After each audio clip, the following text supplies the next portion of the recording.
देवाय। ओम नमो भगवते वासुदेवाय। ओम नमो भगवते वासुदेवाय। ओम नमो भगवते वासुदेवाय। ओम नमो भगवते वासुदेवाय। ओम नमो भगवते वासुदेवाय। ओम नमो भगवते वासुदेवाय। ओम नमो भगवते वासुदेवाय। ओम नारायणं नमस्कृत्यं नरं चैव नरोत्तमं देवीं सरस्वतीं व्यासं ततो जयमुदीरयेत्। नष्टप्रायः स्वभद्रेषु नित्यं भागवत सेवया भगवतिरुत्तमश्लोके भक्तिर्भवति निष्ठकी। ॐ जन्मान्तस्य तन्वयादितरतः चार्थेष्वभिज्ञस्वराट् तेने ब्रह्मद्यादिकवये मोह्यन्ति यत सूर्यः। तेजो वारिमृदां यथा विनिमयो यत्र त्रिसर्गो अमृषा धाम्ना स्वेन सदा निरस्तकुहकं सत्यं परमं धीमहि। धर्मः प्रोजितकैत्वत्र परमो निर्मत्सराणां सतां वेद्यं मात्र वस्तु शिवदं तापत्रयोन्मूलनम्।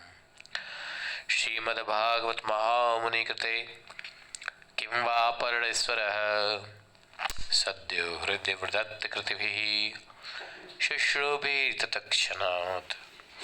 निगम कल्पतरोर्गलितं फलं शुकमुखाद् द्रव्ययुतसंयुतं पिबत भागवतं रसमालयं मुहुरहो रसिका भुवि भावुकाः। हरे कृष्णा कृष्ण कृष्ण हरे हरे हरे राम राम राम हरे हरे।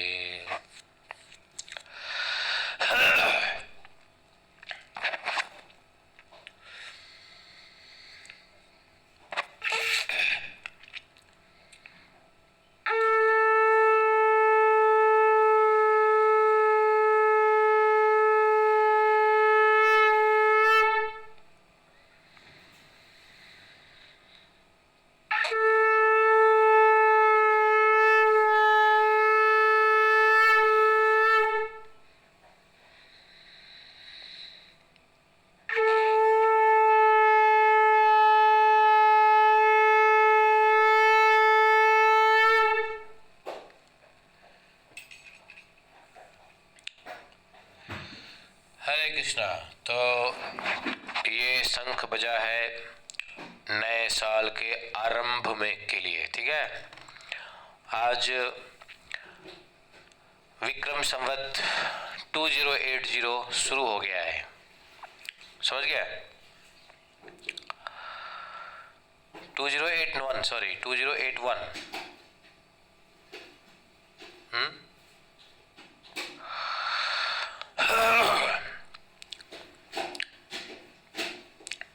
तो चैत्र प्रतिपदा, शुक्ल पक्ष प्रतिपदा। आज बहुत सारे त्योहार भी है। साउथ में उगाड़ी है, गुड़ी पड़वा है, नहीं चैत्र आज ही है ना गुड़ी पड़वा। युगादी यस, युगादी मनाते हैं कर्नाटका में। और साउथ और नीचे साउथ चले जाओ तो वो गुड़ी पड़वा मनाते हैं, केरला में है। और पंचक, गंडमूल, सर्वार्थ सिद्धि योग, अमृत और आज से नवरात्रा का, चैत्र नवरात्रा का व्रत उपवास भी प्रारंभ है। 9 days fasting, hot water fasting है, शुरू है। देखिए, आपके देश के प्रधानमंत्री कर रहे हैं, आप लोगों को भी करना चाहिए। राजा प्रजा पति पत्नी सब मिलके करे तो ज़्यादा अच्छा होता है, हैं? तो चैत्र नवरात्रा का व्रत शुरू है, आज से गर्म पानी पे पी के रहने का।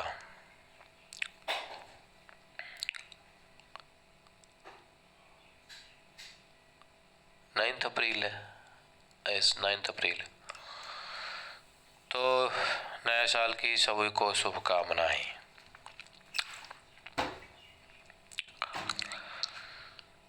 आज के भागवतम में हम लोग पढ़ेंगे 20वां अध्याय, 9वां स्कंद 20वां अध्याय, 20th चैप्टर।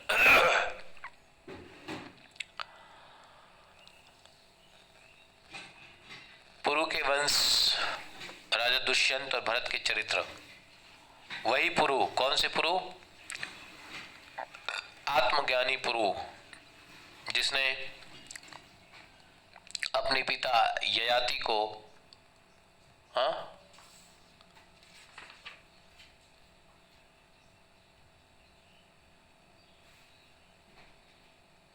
वही थे ना पुरु? हाँ, तो अब उनके वंश चलेंगे।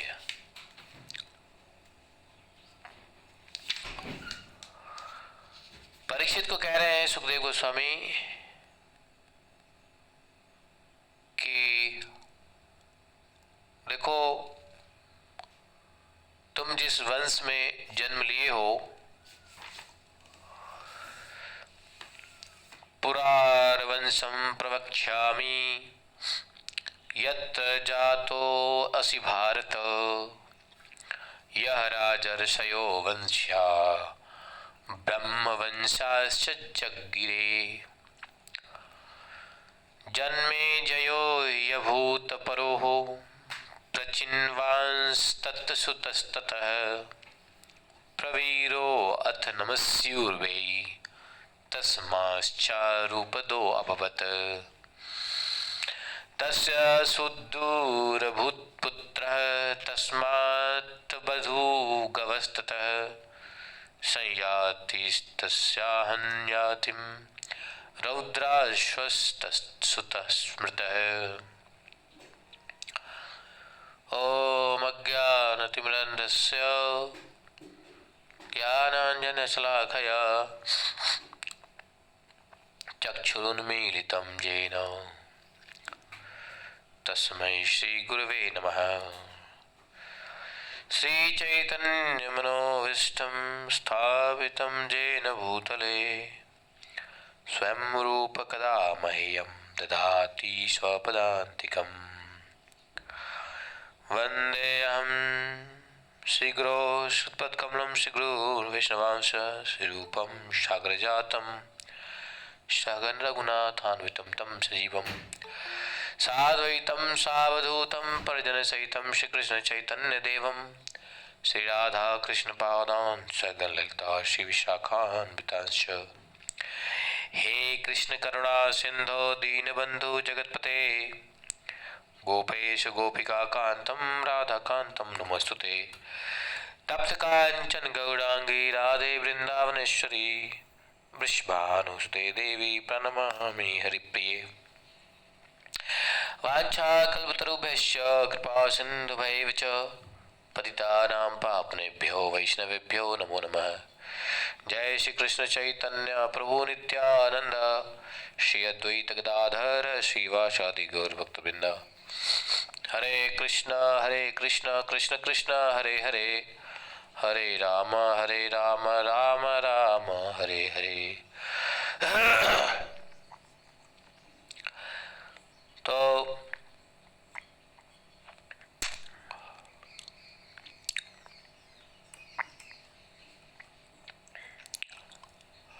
परीक्षित जी, जिस वंश में आप उत्पन्न हुए हो उस पुरुवंश का वर्णन करता हूँ, और उस वंश में राजर्षियों का वंश तथा ब्रह्म वंश भी हुआ है।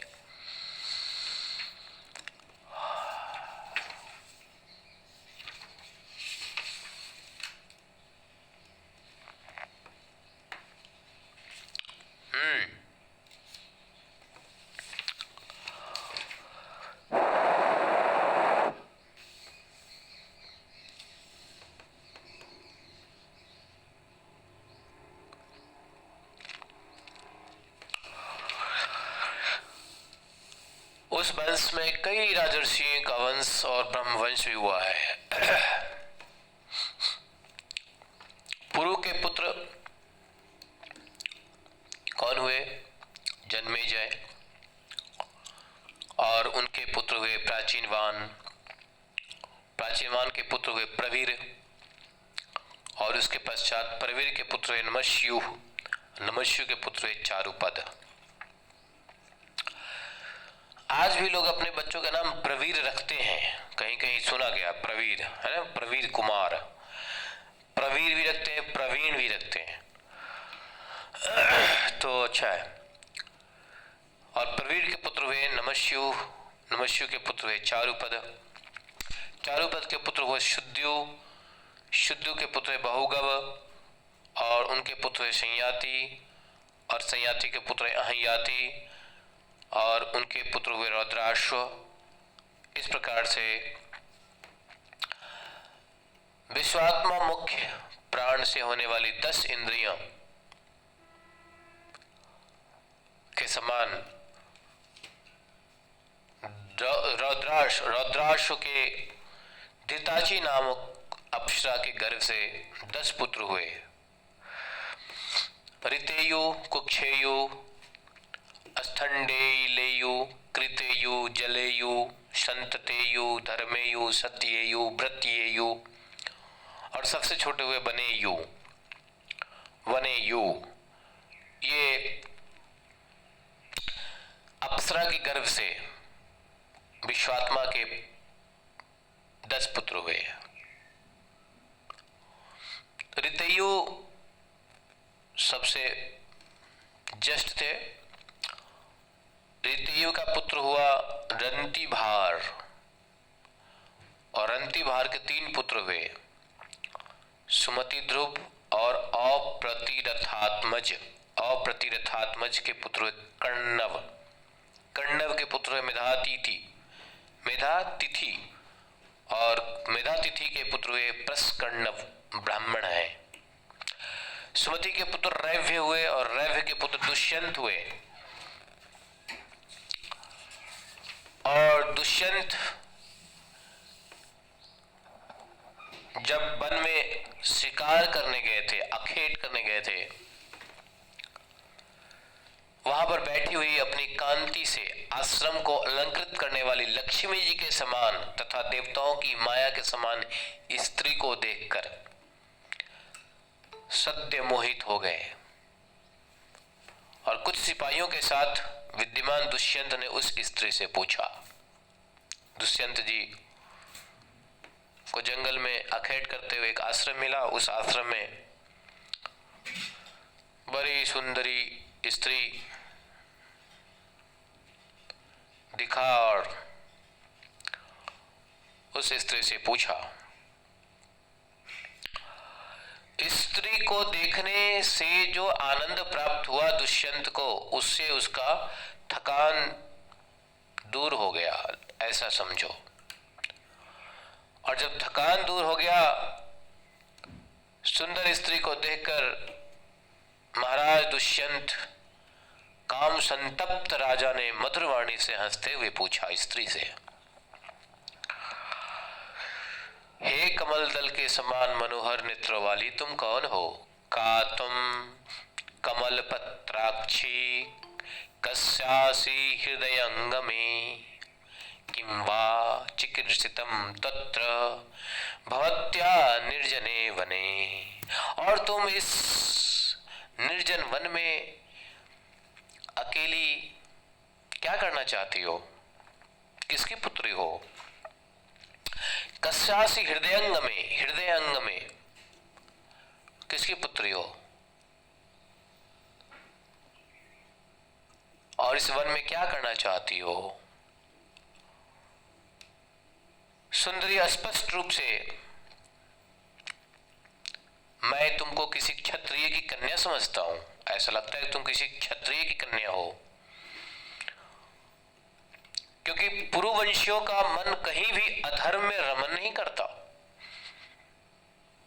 अगर तुम क्षत्रिय कन्या नहीं होती तो मेरा मन तुम पे नहीं आता। मतलब अधर्म के प्रति पुरुवंश का कोई भी राजा उसका अधर्म में रमण नहीं करता। इसलिए मैं समझता हूं, आई एम श्योर कि आप क्षत्रिय कन्या ही हो, मैं ऐसा समझता हूं।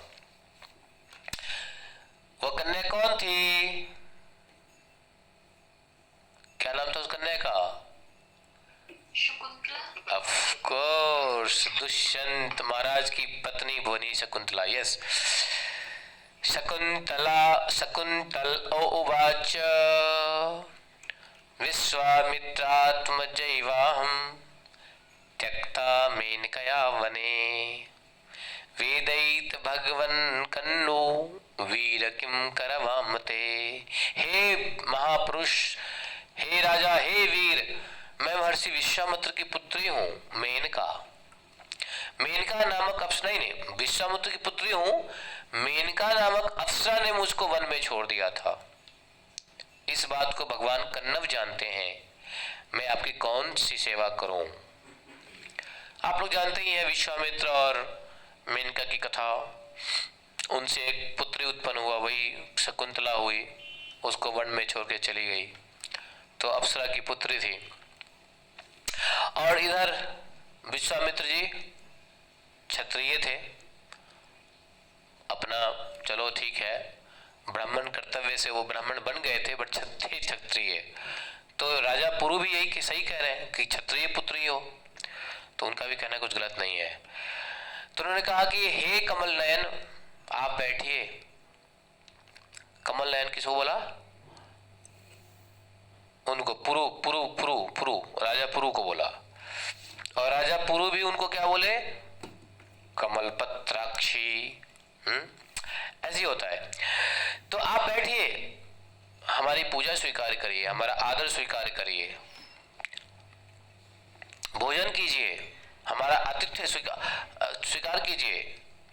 यदि अच्छा लगे तो हमारे कुटिया पे निवास भी कीजिए।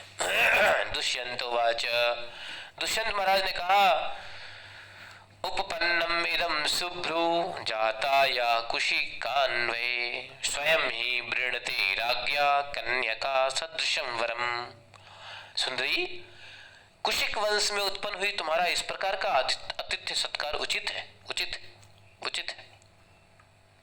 क्योंकि राजाओं की कन्याएं स्वयं योग्य पति का वरण करती है, उचित है। शकुंतला की स्वीकृति प्राप्त करके देश तथा काल के विधान को जानने वाले राजा ने शकुंतला के साथ धर्मानुसार गांधर्व विधि से विवाह किया। गांधर्व विधि क्या होता है मालूम है? गांधर्व विधि होता है जिसमें पति पत्नी मतलब प्रेमी प्रेम का अपना विवाह कर लेते हैं, कोई विटनेस नहीं होता, नो विटनेस, उसको गांधर्व विवाह कहते हैं। कोई देखने वाला नहीं, कोई सुनने वाला नहीं, कोई वहां पे साक्षी नहीं, कोई प्रमाण नहीं, बस मन पसंद कर लिया, शादी कर ली, तो वो हुआ गांधर्व विवाह। वहां कोई नहीं था, जंगल में अकेले राजा थे, तो उसको भी धर्मसंगत विवाह कहा गया है, ऐसे विवाह को गंधर्व विवाह को। तो गांधर्व विवाह की रीति विधिवाद से उन्होंने शादी की। राजर्षि दुष्यंत का, और राजर्षि दुष्यंत कौन थे? आत्मज्ञानी पुरु के वंश के थे, बताओ। तो रात्रि में वहीं रह करके शकुंतला के साथ सहवास किया। प्रातः होने पर राजा अपनी राजधानी में चले गए। समय आने पर शकुंतला ने एक पुत्र को जन्म दिया। कण्व महर्षि ने उस बालक की सभी क्रियाओं को वन में किया, और वह बालक बलपूर्वक सींग को बांधकर क्रीड़ा करता था। बताओ, बालक इतना प्रतापी कि सींग को बांध करके क्रीड़ा करता था। स्त्रियों में श्रेष्ठ शकुंतला अपरिमित पराक्रम संपन्न तथा श्रीहरि के अंश अवतार उस बालक को लेकर अपने पति के निकट गई। कहते हैं वो बालक श्रीहरि के ही अंश अवतार थे। यदा न जगृहे राजा भार्या पुत्रावनिंदतौ शृण्वतां सर्वभूतानां खेवागाः शारीरिणी। जब राजा दुष्यंत अपने निर्दोष पत्नी और पुत्र को नहीं स्वीकार किए, क्योंकि शकुंतला गई, जब पुत्र बड़ा हो गया तो शकुंतला गई राजा के पास, राजा ने स्वीकार नहीं किया।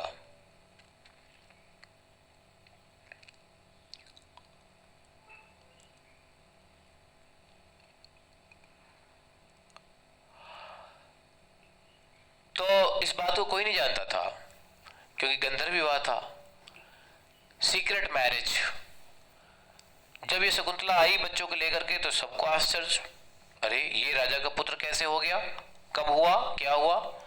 राजा ने भी स्वीकार नहीं किया। उस समय जैसे ही राजा ने इस निर्दोष पत्नी और पुत्र को स्वीकार नहीं किया, उस समय आकाशवाणी हुई, एक आकाशवाणी हुई और सब लोगों ने सुना। क्या?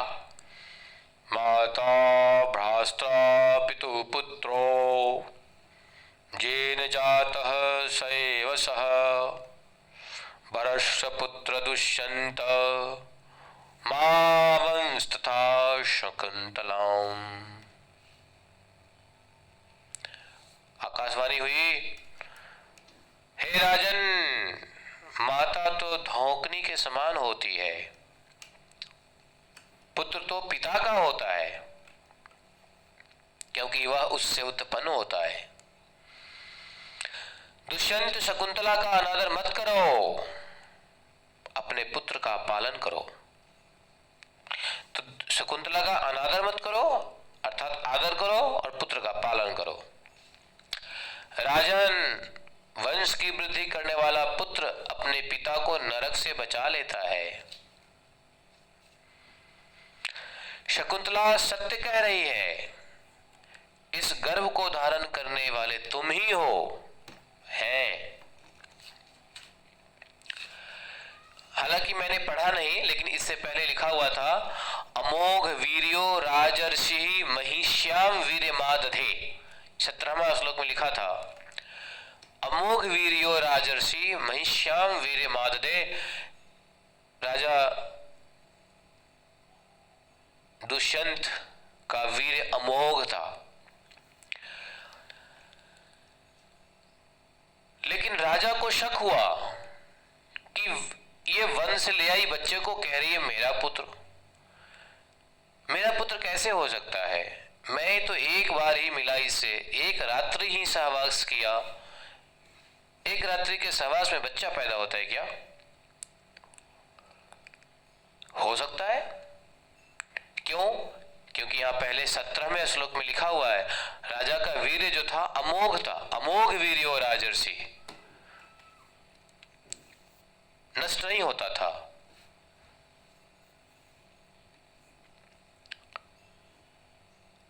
हिष्याम वीर्यमादधे,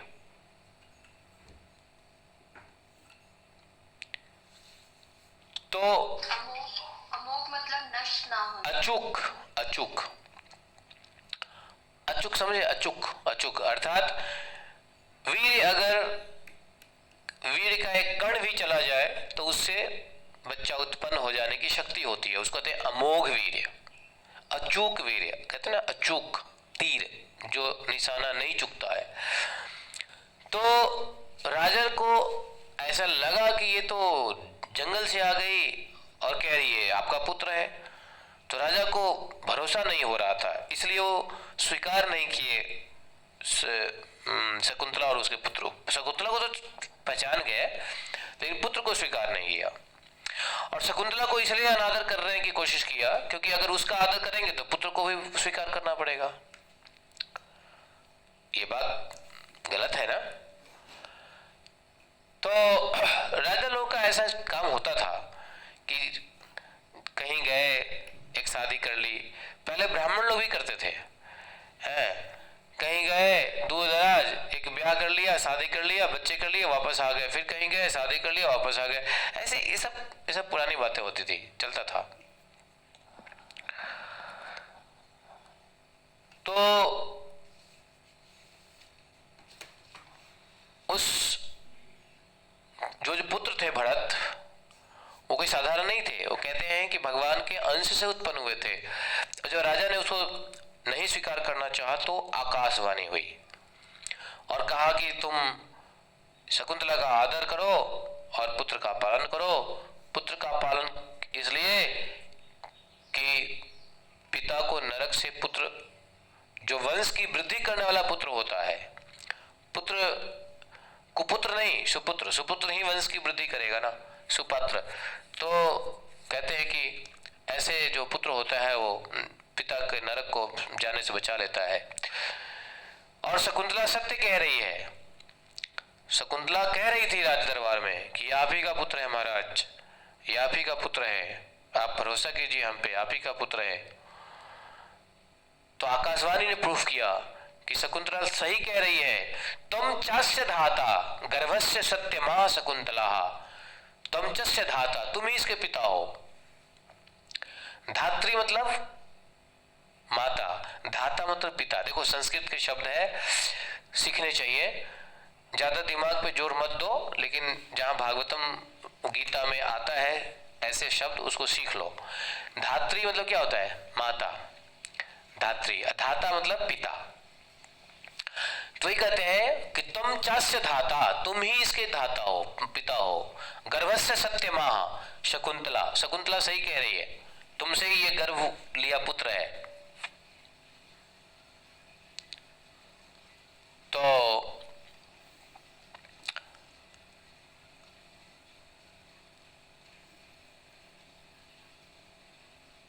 पिता दुष्यंत की मृत्यु के पश्चात इस प्रकार से फिर ठीक है, उन्होंने पुत्र स्वीकार किया। बाद में दुष्यंत जी की कार्यकाल समाप्त हुआ, शरीर छोड़ दिए। भरत दुष्यंत जी के जगह पर राजा बने, और राजा ही नहीं, महायशस्वी चक्रवर्ती राजा हुए। एक तो होता राजा, एक होता सम्राट, और एक होता चक्रवर्ती राजा। महायशस्वी क्यों नहीं हो? क्योंकि श्रीहरि के अंश स्वरूप उनकी महिमा भूलोक में गाई जाती है। महिमा गीयते तस्य हरेरंश भुवो भुवि। श्रीहरि के अंश स्वरूप उनकी महिमा भूलोक में गाई जाती है, समझे? अस्य दक्षिण हस्ते चक्रम। हाँ, तो राजा भरत के दाहिने हाथ में चक्र का चिन्ह था, दाहिने हाथ में चक्र का चिन्ह था, और पैर में कमल के कोष का चिन्ह था। वे महाअभिषेक विधि से अभिषिक्त हुए। ये सभी राजाओं के अधिराट थे, और उन्होंने ममता के पुत्र दीर्घतमा मुनि को पुरोहित बनाकर गंगा तट पर गंगा सागर से गंगोत्री तक बचपन में अश्वमेध यज्ञ किए, और प्रयाग से यमुनोत्री तक यमुना तट पर 78 अश्वमेध यज्ञ किए। इन सभी यज्ञों में उन्होंने अपार धनराशि का दान दिया। दुष्यंत के पुत्र भरत का यज्ञीय अग्नि स्थान उत्तम गुण से संपन्न स्थान में किया गया था। उस स्थान में उन्होंने इतनी गौओं का दान किया था कि 1000 ब्राह्मणों ने में प्रत्येक ब्राह्मण को, पता है, इतना दान किया था कि 1000 ब्राह्मण को, प्रत्येक ब्राह्मण को मिला 1,30,084 गाय। बताओ, एक बद्ध ऐसे थे।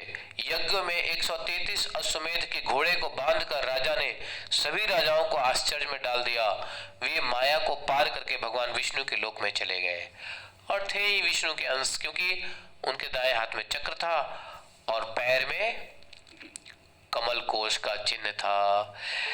ऐसे हाथों में चिन्ह होते हैं तो डेफिनेटली कुछ विशेष गुण वाले व्यक्ति होते हैं। यज्ञ के मशनार कर्म में भरत ने सुवर्ण से अलंकृत श्वेत दांत वाले काले रंग के श्रेष्ठ जाति के 14 लाख हाथियों का दान दिया।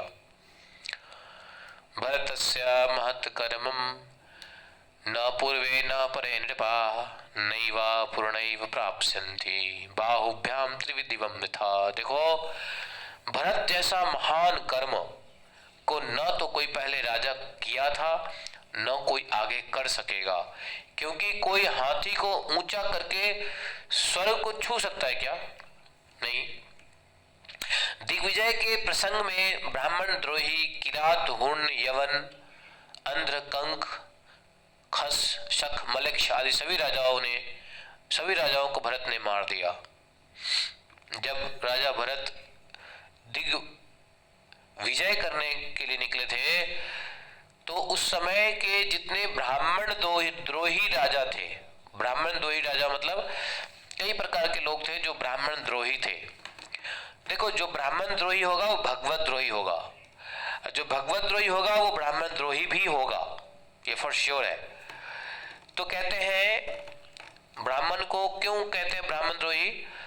क्योंकि ब्राह्मण को यहाँ पे क्या कहा गया मालूम है? ब्राह्मण को कौन से देव कहते हैं? ब्राह्मण का एक दूसरा नाम है भूदेव। क्या? भूदेव। भूमि पर देवता, ब्राह्मण को भूमि का देवता माना गया है, भूदेव। तो यहां पर उस समय जो राजा थे, कौन कौन से राजा थे मालूम है? किरात, हुन, यवन, अंध्र, कंक, शक, मलेक्ष, खस। हम लोग तो मलेक्ष जानते हैं, यवन जानते हैं, और तो शायद सुने भी नहीं है। नहीं, भागवतम से ही सुनने को मिलता है।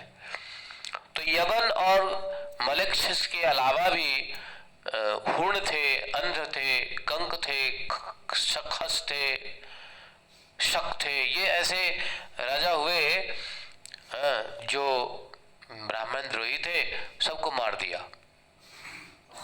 शायद उनके कुछ बचे हुए वंश लोग ही ये मलेक्ष वलेक्ष यवन सबन सब चलते रहे, लेकिन राजाओं को मार दिया। प्रजा को शायद नष्ट नहीं किए कर पाए होंगे, लेकिन राजा को नष्ट कर दिया था। तो ये मलेक्ष कहां से आया? यवन कहां से आए है? और यवन से पहले भी, जैसे मान लो जीसस क्राइस्ट से पहले भी कुछ लोग थे ना उस एरिया में, जिसने जीसस क्राइस्ट को क्रूसीफाई किया। जीसस क्राइस्ट ने कुछ समझाने की कोशिश किया तो उसी को क्रूसीफाइड कर दिया। वो लोग कौन थे? जीसस क्राइस्ट से पहले वो लोग कौन थे बताओ, मालूम है? वो लोग हुण थे, हुण। यस, उनका नाम था हुण। ये बात बाइबल में भी आती है। हुण विश्वासी, हुण फॉलोअर्स थे, समझे? तो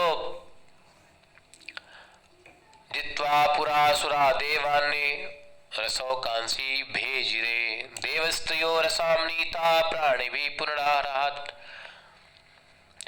कहते ना, जब अधर्म फैलने लगता है तो भगवान के अंश अवतार आते हैं।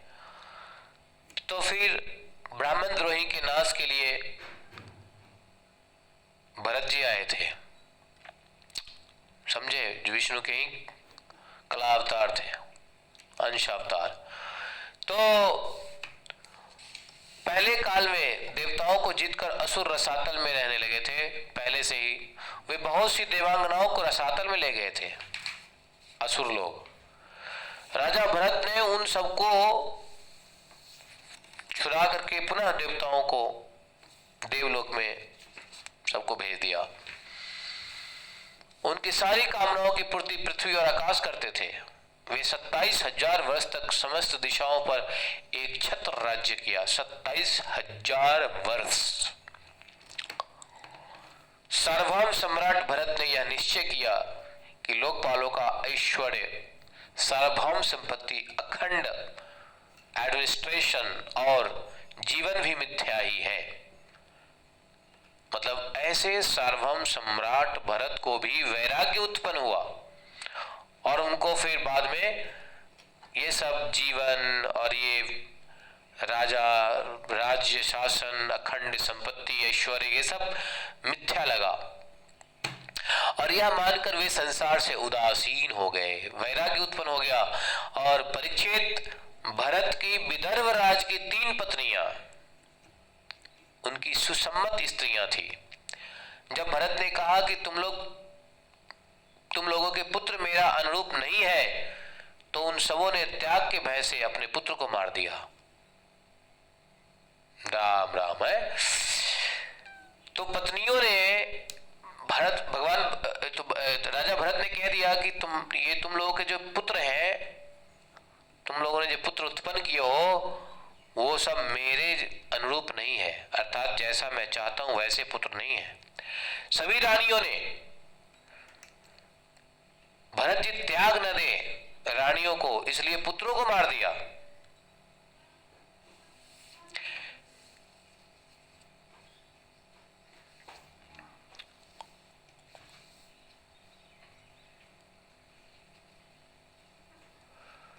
बताओ, इस तरह से भरत के वंश में के विच्छिन्न होने लगने पर उन्होंने मरुत्सम यज्ञ किया और मरुद्गण प्रसन्न होकर उनको भरद्वाज नामक पुत्र प्रदान किया।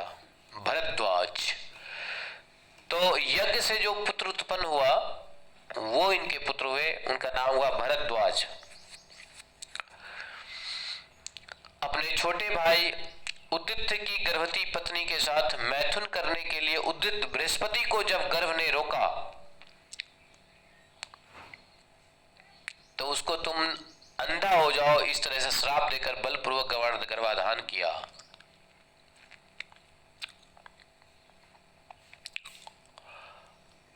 बृहस्पति के छोटे भाई थे उतथ्य, उसकी एक गर्भवती पत्नी थी, उसके साथ उसको मैथुन करने की बड़ी इच्छा हुई। तो गर्भ में जो बालक था, उस बालक ने आवाज उठाया कि आप क्या कर रहे हो, मैं गर्भ में हूं, मेरी माता के साथ इस स्थिति में तुम नहीं संबंध बना सकते। तो उस समय बृहस्पति ने क्या किया था मालूम है? श्राप दे दिया था, तुम अंधे हो जाओ, और बलपूर्वक गर्भाधान किया। तो उद्दित्य की पत्नी ममता को भय था कि मेरे पति मेरा त्याग कर देंगे, इसलिए उसने बृहस्पति जी के द्वारा होने वाले बच्चे को त्याग देना चाहा। और उस समय देवताओं ने उस बालक का नाम निर्वचन करते हुए कहा। निर्वचन, बृहस्पति कहते थे, अरे मूढ़े डरो मत, मेरा औरस और मेरे भाई का क्षत्रज पुत्र है, इसलिए डरो मत, इसका भरण पोषण करो।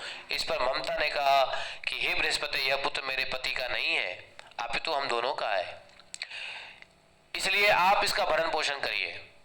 इस प्रकार आपस में विवाद करते हुए दोनों उस बालक को छोड़कर चले गए। वही पुत्र थे भरद्वाज, जो इनको यज्ञ में मिला। किसको? भरत को मिला। तो कोई तो उसका पालन पोषण करना था, तो ये पुत्र की इच्छा से यज्ञ कर ही रहे थे। तो दैवश से वो इनको देवताओं के द्वारा इस प्रकार से प्रेरित किए जाने पर भी वितथ को ही अपना पुत्र मानने वाली ममता भरद्वाज को छोड़कर चली गई। तब भरद्वाज का पालन पोषण मरुदगणों ने किया, और इसी भरद्वाज को देवताओं ने वितथ को व्यर्थ होने वाले भरत के वंश में दत्तक पुत्र के रूप में प्रदान किया देवताओं ने। समझे? और भरद्वाज के पुत्र आगे वंश चला, भरत वंश यहां से शुरू हुआ। तो भरत के पुत्र हुए भरद्वाज, और भरद्वाज के पुत्र हुए मन्यु। मन्यु के 5 पुत्र हुए, बृहत्छत्र, जय, महावीर, नर और गर्ग। नर के पुत्र संकृति थे। हे परीक्षित, संकृति के 2 पुत्र हुए, संकृति और रंतिदेव। रंतिदेव का यश इस लोक में और परलोक में भी गाया जाता है। रंतिदेव क्यों? देखो, रंतिदेव की कथा आती है। वे आकाश के समान बिना उद्योग किए ही जो कुछ मिल जाता था, रंतिदेव उसे ही खाते थे, कोई मेहनत नहीं करते थे। बिना मेहनत के जो कुछ मिल जाता तो खाते, नहीं तो नहीं। इस तरह उनकी पूंजी घटती जाती थी और जो कुछ मिल जाता उसे भी वे दान कर देते हैं और स्वयं भूखे रह जाते। दानी भी थे, एक तो कुछ काम नहीं करते थे, ऊपर से अगर संजोग से कुछ मिल जाता उसको भी दान कर देते थे, स्वयं भूखे रह जाते थे। वह किसी भी वस्तु में स्वकीयत्व का भाव अर्थात अपनापन का भाव नहीं रखते थे। धैर्य संपन्न थे और अपने परिवार के साथ कष्ट भोगते रहते थे। निष्किंचनस्य धीरस्य सुकुटुंबस्य सीदतः, ऐसे थे। एक बार उनको 48 दिन तक पानी पीने के लिए नहीं मिला। 48 डेज तक पानी पीने के लिए भी नहीं मिला। 49वें दिन प्रातःकाल उनको खाने के लिए खीर, हलवा और पानी मिला। 49th day. इन वस्तुओं की बड़ी कठिनाई से प्राप्त होने के कारण उनका परिवार भूख और प्यास के कारण कांप रहा था। जब वे भोजन करना ही चाहते थे, कौन? रंतिदेव। तो वहां एक ब्राह्मण आ गया। 48 दिन के उपवास के बाद 49वें दिन भोजन करना चाह रहे थे। भोजन कहीं से कुछ प्राप्त हुआ तो जैसे ही बैठे तो उनके दरवाजे पे एक ब्राह्मण आ गया। वो सबों में भगवान को देखते थे। राजा रंतिदेव उस अतिथि का आदर सत्कार करके श्रद्धा पूर्वक भोजन कराए। भोजन करके वो ब्राह्मण चला गया। बचे हुए अन्न को रंतिदेव ने आपस में बांट लिया और भोजन करना चाहा कि वो उस वक्त एक शूद्र आ गया। राजा रंतिदेव ने उस विभक्त अन्न में से ही, मतलब बटे हुए अन्न में से ही भगवान का स्मरण करते हुए उस शूद्र को भोजन करा दिया। शूद्र अतिथि को भोजन करा दिया। उस शूद्र के चले जाने पर जब जो बचा था उसको पाने के लिए बैठे तो फिर से कुत्ता आ गया।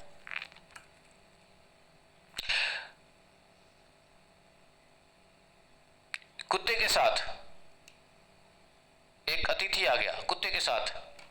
उसने कहा, राजन, मैं अपने इस कुत्ते के साथ बहुत भूखा हूं, मुझे खाने के लिए आप अन्न दीजिए।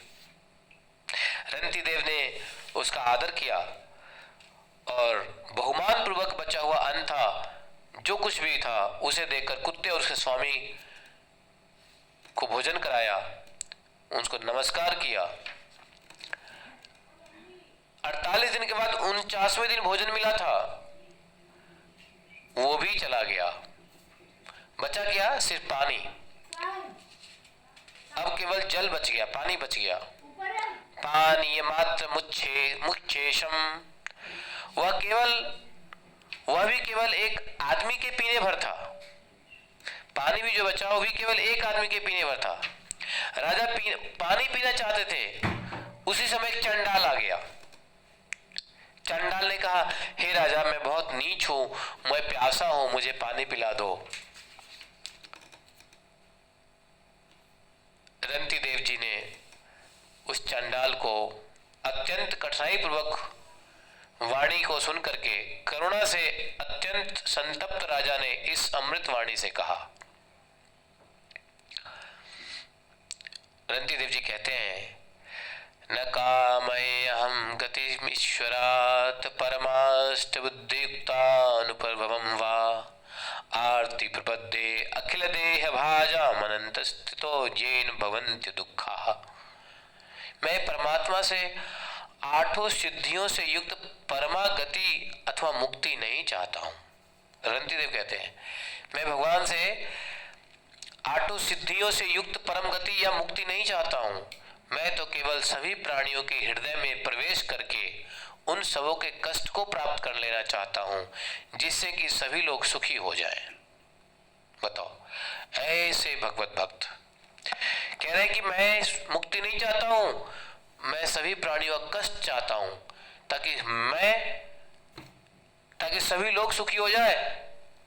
अपने कौन देखता है? यह दुखी प्राणी जल पीकर जीना चाहता था। उसको जीवन जल प्रदान करने से उसकी रक्षा हो गई। इसके कारण मेरे भूख प्यास, थकान, शोक, विषाद, मोह सब के सब समाप्त हो गए। राजा रंती देव जी ने स्वभाव से दयालु थे, ऐसे दयालु होगा। यद्यपि वे स्वयं प्यास से मरे जा रहे थे, किंतु यह कहकर उन्होंने वह जल चंडाल को दे दिया। फल चाहने वाले को फल प्रदान करने वाले तीनों लोक के स्वामी ब्रह्मा, विष्णु, शिव प्रकट होकर वहां पर, जानते हो, प्रकट हो गए तीनों देवता और रंती देव को दर्शन दिया। वे सभी भगवान विष्णु के द्वारा निर्मित मायाएं थी। जितने आए थे ना, ये सब माया थे जो रंती देव को टेस्ट करने के लिए आए थे। देखो, जब कोई आप संकल्प लेते हो ना, जब कोई सिद्धांत को पालन करते हो, तो उसे बहुत सारे टेस्टिंग होती है। भगवान की माया टेस्ट करता है कि ये अपनी बातों पे सही है कि नहीं है। अगर ये वास्तव में दानी है तो देखते हैं इसकी दान की सीमा कितनी है, इसको पेशेंस कितना है। ये वास्तव में जन कल्याण चाहता है तो अपने को भूखा मार के, प्यासा मार के भी क्या दूसरों को पानी पिलाता है।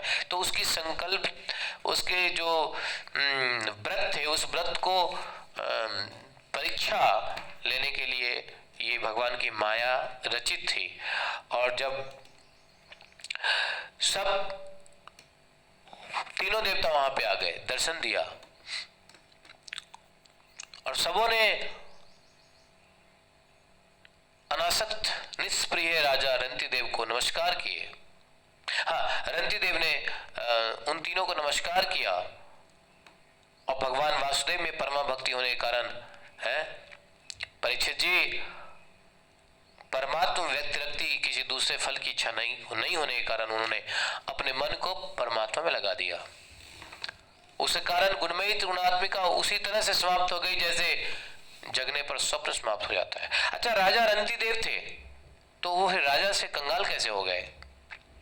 दान देकर मतलब इतना दानी थे। और दान दो तो ठीक है, अरे काम करो, कमाओ, दान दो ठीक है, एक तरफ से आए दूसरी तरफ से जाए तो काम चलता रहे। लेकिन राजा रंती देव कुछ काम भी नहीं करते थे, सिर्फ भगवान का भजन करते थे और जो भी संपत्ति थी वो सबको दान कर देते थे। ऐसे राजा थे रंती देव जी। इसलिए वो गरीब हो गए थे। अन्न खाने के लिए भी, अन्न पीने के लिए जल तक की उनको किल्लत हो गया था। ऐसे महान भगवान के भक्तों के नाम का श्रवण करने मात्र से ही अपने भी पाप नष्ट होने वाले हैं। और उनके बारे में सुन लिया, उनकी चरित्र को सुन लिया तो फिर क्या कहना। ये भक्तमाली तो है। राजा रंती देव की कथा जो हो रही है, क्या हो रहा है? तो राजा की संगति के कारण सभी रंती देव के अनुयायी, रंती देव के जितने भी फॉलोअर्स थे, सब भगवान नारायण के आश्रित हो गए, योगी हो गए। मन्यु पुत्र गर्ग के पुत्र शनि हुए, शनि के पुत्र गार्ग्य हुए। गार्ग्य क्षत्रिय थे किंतु उनसे ब्राह्मण वंश चला। महावीर के पुत्र दूरीतक्षय हुए और दूरीतक्षय के 3 पुत्र हुए, त्रय्यारुणी, कवि और पुष्करारुणी। पुष्करारुणी इत्यादि दूरीतक्ष के तीनों पुत्र ब्राह्मण हो गए। और बृहद क्षत्र के पुत्र हस्ती हुए, उन्होंने हस्तिनापुर को बसाया। हस्ती के 3 पुत्र हुए, अजमीढ़, द्विमीढ़ और पुरुमीढ़। प्रियमेधा इत्यादि ब्राह्मण अजमीढ़ के ही वंशज हैं। अजमीढ़ के पुत्र बृहस्पतिशु हुए, उनके पुत्र बृहद्भानु हुए, उनके पुत्र बृहत्काय हुए और बृहत्काय के पुत्र हुए जयद्रथ। जयद्रथ के हुए विशद, विशद के पुत्र हुए सेनजित और सेनजित उसने 4 पुत्र हुए। कौन? रुचिराश्व, दृढ़नु, काश्य और वत्स। रुचिराश्व के पुत्र पार हुए और पार के पुत्र पृथुसेन हुए। पार के पुत्र नीप हुए, उनके 100 पुत्र हुए। नीप की ही छाया शुक की पुत्री कृवि के गर्भ से ब्रह्मदत्त को उत्पन्न किया। ब्रह्मदत्त योगी थे।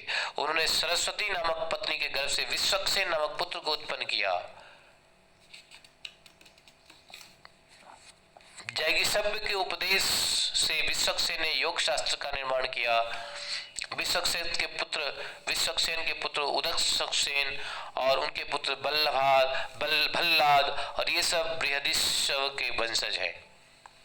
द्रुमिड के पुत्र यविनर हुए, उनके पुत्र कृतिमान हुए, कृतिमान के पुत्र सत्यधृत हुए, सत्यधृति के पुत्र दृढ़नेमी सुपार्सु के पिता हुए।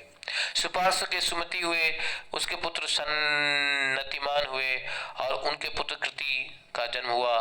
कृति ने हिरण्यनाभ के योग से शिक्षा प्राप्त करके प्राच्यमास नामक ऋचाओं की 6 संहिताओं को गायन किया। कृति के पुत्र निप हुए, उनके पुत्र उग्रायुध हुए, उग्रायुध के पुत्र क्षम्य हुए, क्षम्य के पुत्र सुधीर और सुधीर के पुत्र रिपुंजय के पुत्र बहुरथ।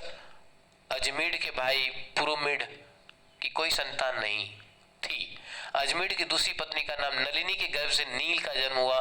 नील के पुत्र शांति थे और शांति के पुत्र सुशांति, सुशांति के पुत्र पुरज हुए और उनके पुत्र अर्क के पुत्र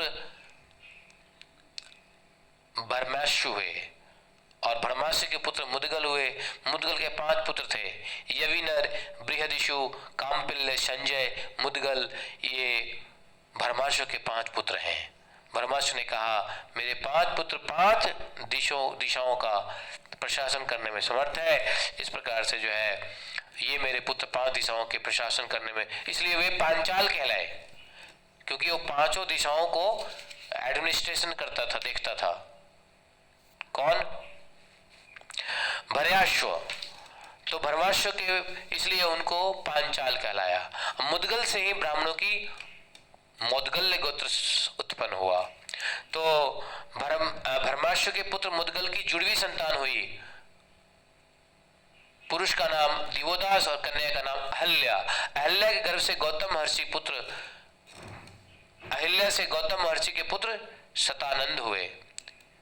शतानंद के पुत्र सत्यधृति हुए और वे धनुर्विद्या में दक्ष थे। उनके पुत्र शर्द्वान हुए।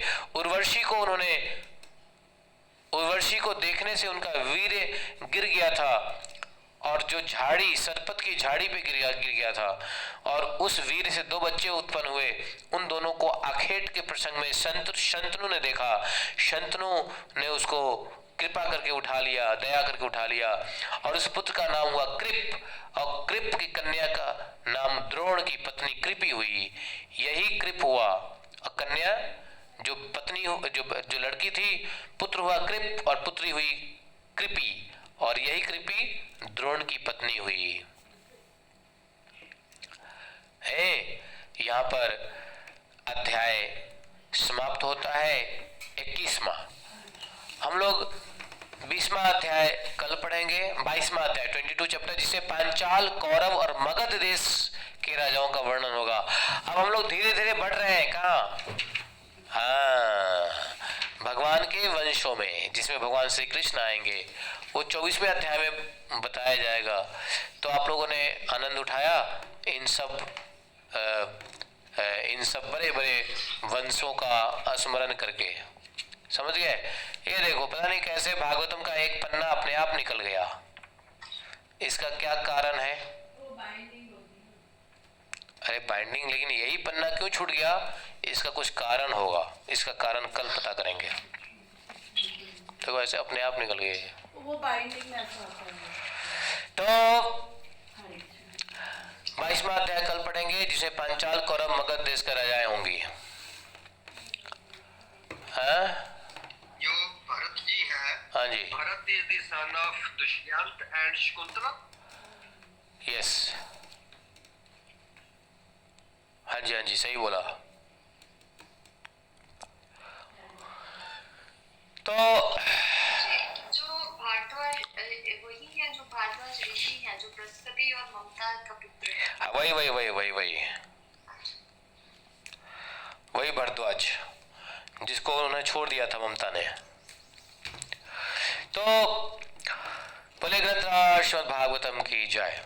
देखो, आज से नवरात्राएं हैं और नवरात्राओं में 9 दिन भगवान शिव पार्वती को आनंद रामायण की कथा सुनाते हैं। तो हम भी शिव जी से आनंद रामायण की कथा सुनेंगे। शाम को टेंटेटिवली 6 o'clock से लेके 8:30 तक हम लोग आनंद रामायण का पाठ करेंगे। आनंद रामायण में 9 कैंटो है और बीच बीच में कई चैप्टर है। तो हम लोग 9 दिन में 9 कैंटो पढ़ेंगे, 9 कांड।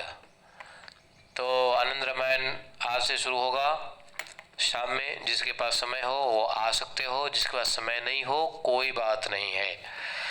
तो आनंद रामायण की कथा चैत्र नवरात्रा में शिव जी पार्वती जी को सुनाते हैं, कैलाश वासिन शिव जी और पार्वती जी। तो वही कथा जो है आनंद रामायण के रूप में आता है। तो हम लोग इसका पाठ करेंगे 9 दिन नवरात्राओं में, क्योंकि नवरात्राओं में आनंद रामायण के पाठ करने का आनंद ही कुछ अलग है और इसका महात्म्य तो अलग है? पीडीएफ है इसका? देख लो, ढूंढ लो, पीडीएफ मिल सकता है। somebody can find out PDF. ये होगा नहीं, गीता प्रेस की किताब है आनंद रामायण, संक्षिप्त आनंद रामायण। इसमें 9 स्कंद है। हम लोग पूरे 9 दिन में 9 स्कंद को समझने की कोशिश करेंगे। मैंने बताया था ना रामायण कई है, जिसमें एक आनंद रामायण भी बताया था।